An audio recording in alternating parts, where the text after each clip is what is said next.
Hello champions, मैं हूं कुंवर शिवम सिंह, आपका मैथ्स गुरु भैया। और आज हम स्टार्ट करने वाले हैं relationship between zeros and coefficient of a polynomial, जो कि बहुत इंपॉर्टेंट होने वाला है। पॉलिनोमियल चैप्टर से बहुत सारे क्वेश्चन जो हैं वो इस टॉपिक से पूछे जाते हैं मेरे भाई। तो चलो स्टार्ट करते हैं। तो आ जाओ मेरे भाई, देखो ध्यान से। ये जो टॉपिक है जीरोज ऑफ अ पॉलिनोमियल, इसका डिस्कशन ऑलरेडी हम लोग कर चुके हैं, ठीक है। और साथ में geometrical meaning of zeros of a polynomial, इसका भी डिस्कशन हम लोग कर चुके हैं। ये दोनों टॉपिक का डिस्कशन हम लोग एक लेक्चर में किए हैं। अगर आपको देखना है, आपको समझना है, तो जाकर के प्लीज उस वीडियो को देखिए, आपको बहुत अच्छे तरीके से वो समझ में आ जाएगा। आज का डिस्कशन किस पे होने वाला है मेरे भाई? Relationship between zeros and coefficients of a polynomial, ठीक है। जीरोज और कोएफिशिएंट्स ऑफ अ पॉलिनोमियल के बीच में हम लोग रिलेशनशिप को देखने जा रहे हैं, ठीक है। बहुत ज्यादा इंपॉर्टेंट टॉपिक होने वाला है आपका। तो चलिए मेरे भाई स्टार्ट करते हैं। देखो ध्यान से, relationship between zeros and coefficient of a polynomial में जो सबसे पहला टॉपिक है वो क्या है? For a quadratic polynomial. हम लोग चीजों को क्वाड्रेटिक पॉलिनोमियल में देखने जा रहे हैं, ठीक है, कि क्वाड्रेटिक पॉलिनोमियल में कैसे क्वाड्रेटिक पॉलिनोमियल के जीरोज और क्वाड्रेटिक पॉलिनोमियल में जो कोएफिशिएंट्स हैं वो रिलेटेड हैं, उनमें रिलेशन कैसा है, ठीक है मेरे भाई। देखो ध्यान से, अगर हमारे पास एक क्वाड्रेटिक पॉलिनोमियल है px, ax square plus bx plus c। अगर अपने पास ये क्वाड्रेटिक पॉलिनोमियल है ax square plus bx plus c, a zero नहीं होना चाहिए। क्यों नहीं होना चाहिए मैंने बता चुका है। अगर a जीरो हो जाएगा तो क्वाड्रेटिक नहीं रह जाएगा। a आपका लीडिंग कोएफिशिएंट है and leading coefficient can not be zero. समझ में आ रहा है? अब देखो ध्यान से, अगर अल्फा और beta are the zeros of the polynomial, अगर अल्फा और बीटा इस पॉलिनोमियल के जीरोज हैं ax square plus bx plus c के, अगर अल्फा और beta ax square plus bx plus c के जीरोज हैं तो क्या होगा? देखो ध्यान से, देन जो सम ऑफ जीरोज होगा, यानी कि जो अल्फा प्लस बीटा होगा वो माइनस का b अपॉन a होगा। वो कितना होगा मेरे भाई? वो माइनस का b अपॉन a होगा। b क्या है? x का कोएफिशिएंट, और a क्या है? x स्क्वायर का कोएफिशिएंट। मतलब हम ये कह सकते हैं कि जो आपका सम ऑफ जीरो है वो कितना है? वो है माइनस का coefficient of x upon coefficient of x square upon coefficient of x square. समझे कि नहीं समझे? ठीक है। माइनस का b अपॉन a का मतलब क्या है कि sum of zeros alpha plus beta किसके इक्वल होगा? माइनस तो रहेगा ही, b का मतलब क्या है? कोएफिशिएंट ऑफ x, और a का मतलब क्या है? Coefficient of x square. तो सम ऑफ जीरोस कितना होता है? Minus coefficient of x upon coefficient of x square. इस बात को ध्यान रखिएगा, माइनस साइन को भी ध्यान रखिएगा। और जो प्रोडक्ट ऑफ जीरोज होता है, यानी कि अल्फा इंटू बीटा, वो c अपॉन a के इक्वल होगा। c क्या है? कांस्टेंट टर्म, और a क्या है? Coefficient of x square. तो ये किसके इक्वल होगा मेरे भाई? ये इक्वल होगा constant term upon coefficient of x square. तो जो प्रोडक्ट ऑफ जीरो होगा वो कितना होगा? Constant term upon coefficient of x square, ठीक है। c upon a, short form में आप इसको याद रखिए, c अपॉन a। c का मतलब कांस्टेंट टर्म, और a क्या है? x स्क्वायर का कोएफिशिएंट है, ठीक है। सम ऑफ जीरोस कितना होगा? Minus coefficient of x upon coefficient of x square. तो ये क्या है मेरे भाई? ये क्वाड्रेटिक पॉलिनोमियल के केस में जीरोज और कोएफिशिएंट के बीच का रिलेशनशिप है, कोएफिशिएंट और जीरोज के बीच का रिलेशनशिप है। उम्मीद करता हूं कि ये चीज आपको समझ में आ रहा है। इसमें कोई बहुत बड़ा रॉकेट साइंस नहीं लग रहा है, सिंपल मैथमेटिक्स है और बहुत काम की चीज है, ठीक है। तो ये आपको समझ में आ गया। आगे बढ़े क्या? इस पे एक छोटा सा एग्जाम्पल कर लेते हैं, जिससे कि आपका कॉन्सेप्ट और बिल्डअप हो जाएगा। देखो बहुत ध्यान से, क्वेश्चन ये है कि verify the relationship between zeros and coefficient of for the polynomial x square minus 8x plus 15, ठीक है। आपके पास जो पॉलिनोमियल दिया गया है वो क्या दिया गया है? पॉलिनोमियल दिया गया है x square minus 8x plus 15। ये आपको पॉलिनोमियल दिया गया है। सभी बच्चे ध्यान से देखें, ये आपको पॉलिनोमियल दिया गया और इसके जीरोज भी दिए गए। तो मान लो अल्फा आपका 3 है और बीटा कितना है? और बीटा आपका 5 है। मान लीजिए कि अल्फा 3 है और बीटा कितना है? 5 है। अगर हम सम ऑफ जीरोज की बात करें, अल्फा प्लस बीटा की बात करें, तो अल्फा प्लस बीटा कितना हो जाएगा? माइनस का b अपॉन a, ठीक है। और अल्फा इंटू बीटा कितना हो जाएगा? तो ये हो जाएगा c अपॉन a। अगर बहुत ध्यान से देखो तो बी की जगह पे क्या है, देखो बी की जगह पे क्या है, जो कि माइनस तो लगा रहेगा, बी की जगह पे क्या है -8 है, ठीक है, और नीचे क्या है ए क्या है एक्स स्क्वायर का कोएफिशिएंट 1 है, ठीक है। तो ये कितना आ जाएगा मेरे भाई माइनस माइनस प्लस, तो ये +8 आ जाएगा। अब अगर बहुत ध्यान से देखो तो सी कितना है, तो सी की वैल्यू 15 है और ए कितना है, तो ए आपका 1 है, तो ये कितना आ जाएगा 15। समझे कि नहीं समझे? तो सम ऑफ जीरोस कितना आ गया 8 और प्रोडक्ट ऑफ जीरोस कितना आ गया 15। अब इसको वेरीफाई कर लेते हैं। अगर बहुत ध्यान से देखो तो हम इसको वेरीफाई करने जा रहे हैं। इसका वेरिफिकेशन, इसका वेरिफिकेशन, इसका वेरिफिकेशन, सभी लोग ध्यान दें। Alpha plus beta is equal to कितना आया 8 आया है। अगर हम एलएचएस की बात करें, एलएचएस क्या है अल्फा प्लस बीटा। अल्फा कितना है, अल्फा आपका 3 है और बीटा कितना है, बीटा आपका 5 है, तो ये कितना आ गया 8, जो कि किसके इक्वल है आरएचएस के। वेरीफाई हो गया, वेरीफाई हो गया। अल्फा इंटू बीटा कितना है, अल्फा इंटू बीटा कितना है 15 है, 15 है। हमको इसको वेरीफाई करना है। एलएचएस क्या है, एलएचएस है अल्फा इंटू बीटा। अल्फा क्या है मेरे भाई, अल्फा 3 है, इंटू बीटा क्या है, बीटा 5 है, तो 3 इंटू 5 कितना होता है 15। चेक करो, ये आरएचएस के इक्वल आ गया, हेंस वेरीफाइड, हेंस वेरीफाइड। समझ रहे हो, देखो ध्यान से। तो हमने जो अभी रिलेशनशिप पढ़ा क्वाड्रेटिक पॉलिनोमियल को लेकर के जीरोज और कोएफिशिएंट के बीच में, हमने उसको वेरीफाई भी किया कि एक्चुअली सम ऑफ जीरोज जो होता है वो किस तरीके से माइनस का बी अपॉन ए, यानी कि minus coefficient of x square, sorry minus coefficient of x upon coefficient of x square के इक्वल होता है, और product of zeros c upon a यानी कि constant term upon coefficient of x square के equal होता है। आप लोगों ने देखा कैसे, मैंने बता दिया, ठीक है। चलिए ध्यान दीजिए, क्यूबिक पॉलिनोमियल के केस की अगर हम बात करें, अगर सभी बच्चे ध्यान से देखें तो फॉर अ क्यूबिक पॉलिनोमियल, अगर आपके पास एक क्यूबिक पॉलिनोमियल है px is equals to ax cube plus bx square plus cs plus d, अगर आपके पास एक क्यूबिक पॉलिनोमियल है, a 0 नहीं होना चाहिए। a 0 क्यों नहीं होना चाहिए, मैंने कई बार बताया है, a आपका लीडिंग कोएफिशिएंट है, बात आपको समझ में आ रही है, वो 0 नहीं हो सकता है, क्योंकि अगर a 0 हो जाएगा तो ये 0 हो जाएगा और बाकी ये क्वाड्रेटिक बन जाएगा। तो इस पॉलिनोमियल को क्यूबिक बने रहने के लिए लीडिंग कोएफिशिएंट को 0 नहीं होना है, ठीक है। अगर अल्फा, बीटा और गामा, ठीक है, are the zeros of the polynomial, अगर ये तीनों दिए गए पॉलिनोमियल के जीरोज है तो क्या होगा, देखो ध्यान से। सम ऑफ जीरोज कितना होगा मेरे भाई, सम ऑफ जीरोज कितना होगा, यानी कि alpha plus beta plus gamma, zeros का सम कितना होगा माइनस का बी अपॉन ए, ठीक है। कितना होगा मेरे भाई माइनस बी अपॉन ए। इसको क्या कहेंगे इस तरीके से, ध्यान दो, माइनस बी क्या है, b coefficient of x square है, तो minus coefficient of x square, और नीचे कितना आएगा, नीचे आ जाएगा coefficient of x cube. A क्या है एक्स क्यूब का कोएफिशिएंट, ठीक है। अब यहां पे देखो क्या है, sum of product of zeros taken two at a time, sum of product of zeros taken two at a time, alpha beta plus beta gamma plus gamma alpha, ये किसके इक्वल होगा, ये हो जाएगा सी अपॉन ए के इक्वल।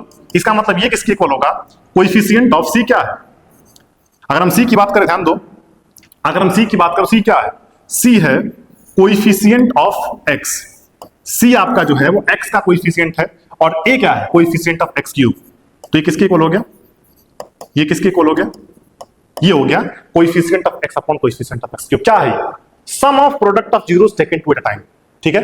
किसके equal होगा मेरे भाई, सी अपॉन ए के इक्वल, यानी कि coefficient of x upon coefficient of x cube के इक्वल, ठीक है। अब देखो ध्यान से, अच्छा यहां पे थोड़ा मिस्टेक हो गया मेरे भाई, सब लोग ध्यान देंगे, ये ऊपर वाला ही कॉपी हो गया यहाँ पे, चलो ध्यान दो।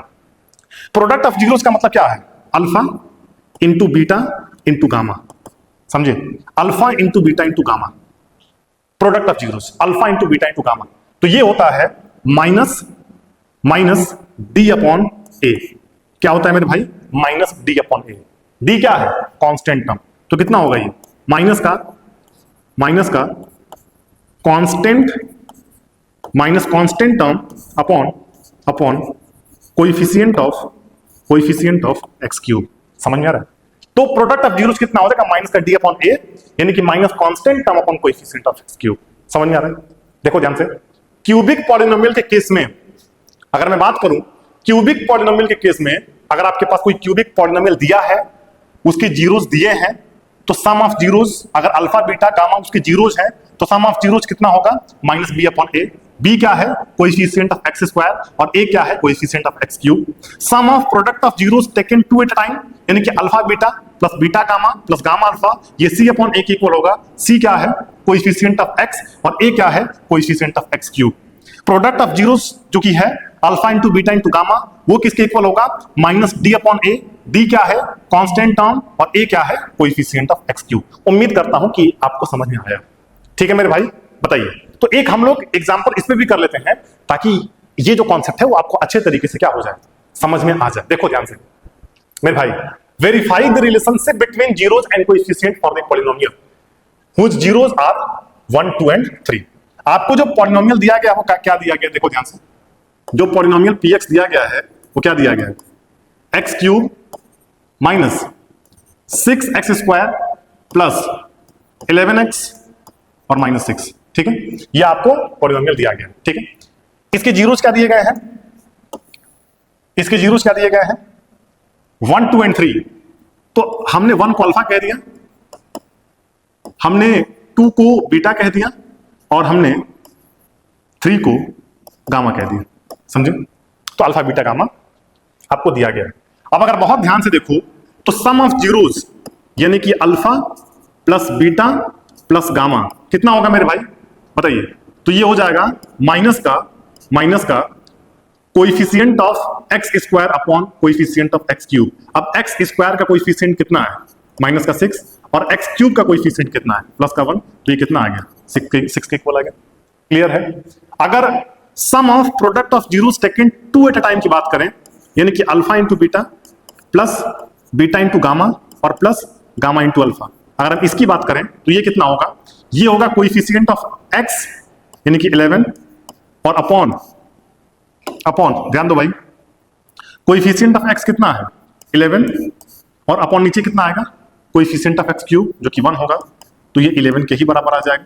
और प्रोडक्ट ऑफ जीरोस की अगर हम बात करें alpha into beta into gamma की, तो ये कितना होता है मेरे भाई, ये होता है माइनस का कांस्टेंट टर्म यानी कि माइनस का 6 upon coefficient of x cube 1 है, तो ये आ जाएगा माइनस माइनस प्लस 6। क्लियर है कि नहीं, बताइए। इसको वेरीफाई कर ले क्या, सारे बच्चे ध्यान दो, इसको वेरीफाई कर ले क्या, हम लोग यहां पे वेरिफिकेशन कर लें मेरे भाई, हम लोग यहां क्या वेरिफिकेशन कर लें। चलिए, तो यहां पे अगर मैं alpha plus beta plus gamma की बात करूं तो ये कितना आया 6। अगर हम एलएचएस को पिक कर लें तो एलएचएस कितना है, alpha plus beta plus gamma. Alpha कितना है 1, बीटा कितना है 2, और गामा कितना है 3। 3 2 5 1 6, तो आ गया 6, जो कि क्या है आरएचएस है, आरएचएस है। क्लियर है, क्लियर है।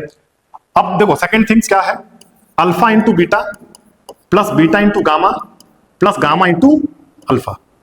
चेक करो, तो ये कितना है 11, ये 11 है। अब अगर बहुत ध्यान से देखो तो एलएचएस पिक कर लिया जाए, alpha into beta plus beta into gamma और प्लस गामा इंटू अल्फा। तो अगर बहुत ध्यान से देखो तो अल्फा की जगह पे 1 रखेंगे, बीटा की जगह पे 2 रखेंगे, बीटा की जगह पे 2 और गामा की जगह पे 3, प्लस गामा की जगह पे 3 और अल्फा की जगह पे 1।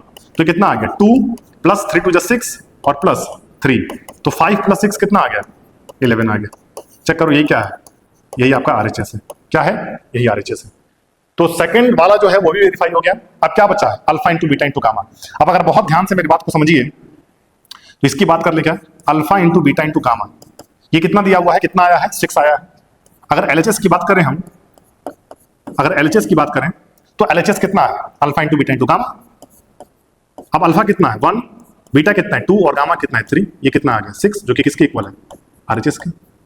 Hence verified, hence verified, hence verified. समझे, बोलो। तो क्यूबिक पॉलिनोमियल के केस में sum of zeros, sum of product of zeros taken two at a time and product of zeros, यानी कि relationship between zeros and coefficient clearly आपको समझ में आया कि नहीं आया। उम्मीद करता हूं कि समझ में आया होगा मेरे भाई। हाँ, तो क्या करें अब, कुछ और क्वेश्चन करते हैं भाई, कुछ और क्वेश्चन करते हैं। सभी बच्चे ध्यान दें, क्वेश्चन क्या बोल रहा है, if alpha and beta are the zeros of the polynomial. ये जो आपके पास पॉलिनोमियल है अल्फा और बीटा उसके जीरोस हैं, तो आपको क्या पता करना है, alpha square plus beta square. अच्छा, alpha square plus beta square पता करना है आपको, alpha square plus beta square आपको फाइंड करना है। चलिए क्या दिया हुआ है कि आपके पास एक पॉलिनोमियल दिया गया है px, जो कि क्या है 3x² माइनस 5x+2। ये आपके पास एक पॉलिनोमियल दिया गया है और आपको कहा गया है कि अल्फा बीटा इसके जीरोज हैं। तो अगर अल्फा बीटा इसके जीरोज हैं तो अल्फा प्लस बीटा कितना हो जाएगा, सम ऑफ जीरोज माइनस ऑफ -5/3। ठीक है, तो ये कितना हो जाएगा 5/3 और अल्फा इंटू बीटा कितना हो जाएगा c/a, constant term upon coefficient of x²। c कितना है 2 और a कितना है 3, तो ये आ जाएगा 2/3। ठीक है, तो अल्फा प्लस बीटा दिया है, अल्फा इंटू बीटा दिया है और आपको फाइंड क्या करना है, alpha square plus beta square. एक काम करो, alpha square plus beta square अगर आपको निकालना है तो क्या मैं इसको ऐसे लिख सकता हूं, alpha square plus beta square plus 2 alpha beta minus 2 alpha beta. क्या कोई इस पे फर्क पड़ा? मैंने 2 अल्फा बीटा ऐड किया और 2 अल्फा बीटा सब्ट्रैक्ट किया तो अभी भी तो बैलेंस है, वो कैंसिल होके जीरो हो जाएगा, कोई दिक्कत की बात नहीं। ऐसा क्यों कर रहा हूं, देखो ध्यान से, ये तीनों मिलके क्या बन जाएगा, ये बन जाएगा अल्फा प्लस बीटा का होल स्क्वायर और ये हो गया -2 अल्फा बीटा। समझे? अब मैं अल्फा प्लस बीटा और अल्फा इंटू बीटा पुट कर सकता हूं, सब्स्टिट्यूट कर सकता हूं। That's why I am doing this, इसीलिए हमने काम किया। अब अगर बहुत ध्यान से देखो तो अल्फा प्लस बीटा कितना है, तो ये हो जाएगा 5/3 का होल स्क्वायर और minus 2 into alpha into beta, alpha into beta तो 2/3। समझे? तो ये कितना आ जाएगा मेरे भाई 25/9 और माइनस ये कितना आ गया 4/3। एलसीएम कितना आएगा 9, यहां पे क्या आएगा 25 और माइनस ये कितना आ जाएगा 3 3 9 और ये आ जाएगा 12, ये कितना आ जाएगा 13/9। तो ये आंसर आएगा आपका इसका, alpha square plus beta square. Check करो, alpha square plus beta square कितना आ गया 13/9। कोई दिक्कत है? क्लियर है कि नहीं बताओ, क्लियर है कि नहीं? देख लो ध्यान से, आगे बढ़े क्या हम लोग? चलिए आगे बढ़ते हैं मेरे भाई और आप बात करते हैं नेक्स्ट क्वेश्चन की। क्या बोल रहा है, विदाउट फाइंडिंग द जीरोस, बिना जीरो को फाइंड किए find the value of alpha beta plus alpha plus beta. आपको निकालना क्या है, alpha into beta plus alpha plus beta. आपको इसकी वैल्यू फाइंड करनी है बिना इसके जीरोस को निकाले। क्या दिया हुआ है भाई, क्वाड्रेटिक पॉलिनोमियल। क्वाड्रेटिक पॉलिनोमियल क्या दिया हुआ है, चेक करो, 2x² माइनस 7x और प्लस 3। अगर अल्फा बीटा इसके जीरोस होंगे तो अल्फा प्लस बीटा कितना आ जाएगा, माइनस का -7/2, तो ये हो जाएगा 7/2 और अल्फा इंटू बीटा कितना हो जाएगा, ये हो जाएगा 3/2। क्लियर है? अब आपको निकालना क्या है, alpha into beta plus alpha plus beta. अब अल्फा इंटू बीटा कितना है मेरे भाई 3/2 और प्लस अल्फा प्लस बीटा कितना है 7/2, ये कितना आ जाएगा 10/2, ये कितना आ जाएगा 5। तो कितनी आ गई इसकी value 5। Is that clear to everyone? बताइए, क्या आप सभी को समझ में आ रहा है? बताइए, उम्मीद करता हूं कि आपको समझ में आ रहा होगा। ठीक है, एक और क्वेश्चन कर लेते हैं। If one zero of the polynomial 2x² plus 5x plus k is 2, find the value of k and the other zero. देखो ध्यान से, ये आपके पास एक पॉलिनोमियल दिया है, आपके पास एक पॉलिनोमियल क्या दिया है 2x² plus 5x plus k, ये दिया है। इसका एक जीरो क्या दिया है, मान लो अल्फा क्या दिया है 2। समझे? हमको k पता करना है और बीटा पता करना है, मतलब k फाइंड करना है और फिर आपको दूसरा जीरो भी फाइंड करना है। ध्यान से देखिए, अगर अल्फा इज इक्वल्स टू 2 इसका जीरो है तो क्या मैं इस पॉलिनोमियल में 2 रखूं तो ये जीरो बन जाएगा? हाँ, हम लोग पढ़े कि नहीं पढ़े जीरोज ऑफ द पॉलिनोमियल का मतलब क्या होता है, x की वो वैल्यू, वेरिएबल की वो वैल्यू जो पॉलिनोमियल की वैल्यू को जीरो कर दे।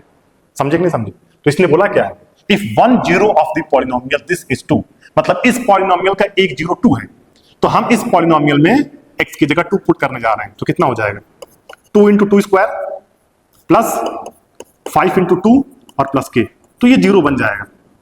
क्यों बन जाएगा? क्योंकि 2 इसका जीरो था, तो 2 को पुट करने पे जीरो बन जाना चाहिए, ऐसा क्वेश्चन बोल रहा है। तो कितना आ जाएगा 4 2 8 और प्लस 10 और plus k is equals to 0। तो ये हो जाएगा 18 plus k is equals to 0। और मेरे भाई यहां से k की वैल्यू कितनी आ गई -18। k कितना आ गया मेरे भाई -18। अब जब k आपका -18 आ गया तो आप k की जगह -18 पुट कर दो, तो px कितना है, ये है 2x² प्लस 5x और -18। हमने k की जगह -18 पुट कर दिया। अब अगर बहुत ध्यान से देखो तो एक जीरो फाइंड और करना है, तो प्रोडक्ट ऑफ जीरो कितना होगा बताइए? प्रोडक्ट ऑफ जीरो हो जाएगा आपका -18/2, जो कि हो जाएगा -9। तो अल्फा इंटू बीटा कितना आ गया, माइनस का 9। अब अगर बहुत ध्यान से देखो तो अल्फा 2 है, तो 2 इंटू बीटा कितना हो जाएगा, माइनस का 9, तो बीटा कितना आ गया, माइनस का 9/2। क्लियर है? तो अगर इस पॉलिनोमियल का एक 0 2 है तो k की वैल्यू -18 आएगी और दूसरा 0 माइनस का 9/2 आएगा। Is that clear to everyone? बताओ सारे लोग, सभी बच्चे बताएं क्या आपको समझ में आ रहा है? ठीक है, देखो ध्यान से, ये आपका होमवर्क है। अगर आपको पूरा का पूरा लेक्चर बेहतरीन तरीके से समझ में आया होगा तो इस क्वेश्चन को करने में कोई समस्या नहीं होगी। If alpha and beta are the zeros of the polynomial this and alpha into beta is equals to 2, then find the value of k। आप इसका जवाब कमेंट बॉक्स में कमेंट करेंगे। उम्मीद करता हूं कि आपको समझ में आया होगा। बात करेंगे अपने अगले टॉपिक की, और मुझे लगता है कि ये आपका लास्ट टॉपिक था। हाँ, अगले वीडियो में हम लोग बात करेंगे इसी चैप्टर पे कुछ इंपॉर्टेंट क्वेश्चन को लेकर के आऊंगा और बताऊंगा। ठीक है, तब तक के लिए bye, stay connected, stay educated, thank you very much.